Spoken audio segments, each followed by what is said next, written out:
Good morning. Happy Saturday. Today is Saturday, July 20th, and I am your morning witch. I just had a realization that kind of scatterbrained me for a minute, but also I know today's message is not going to be popular with some people, and the thing is, I'm not here to give you popular opinions. I'm not here to say what you want to hear or think exactly like you. I'm here to deliver messages from Spirit that Spirit says are important. Okay, so I keep coming across things where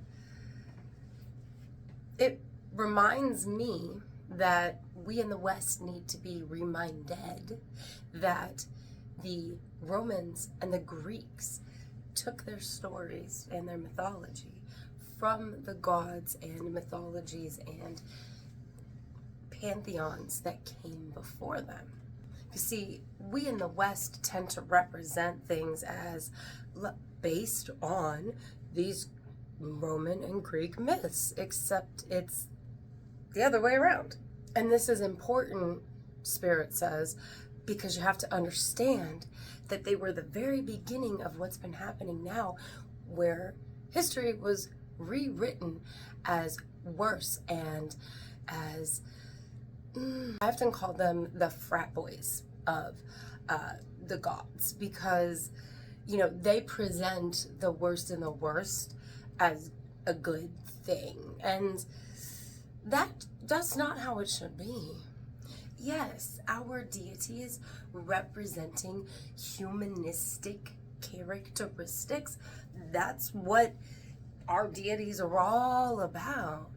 But when you look at the stories from different pantheons across the world, you'll see similar themes played out over and over again. However, quite often they are presented in a way where there is an obvious good versus evil kind of. There is the good guy who is pro-humanity, and then there's the bad guy who is pro-ruin of everything that's here.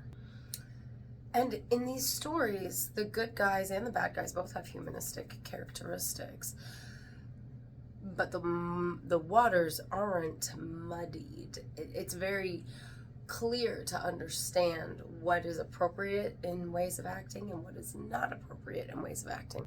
So with these Hellenic myths, quite often your head guy, your people in charge, the ones that in theory are the good guys, are behaving in atrocious humanistic ways, in the ways that you would not want your fellow man to be acting towards you or around you or in charge of you. And yet, that is most of what is brought over to us here in the West. That is mostly what's put into our pop culture. That is mostly what is used to manipulate and indoctrinate our minds here in the West. But those stories aren't necessarily good for the Akashic Record. And I've been trying to think of different things to say today, but Spirit was like, no, please, just do it. Just do it. Who cares if they don't like what you have to say? It needs to be said. So if you are still here, thanks, bud. Have a good Saturday.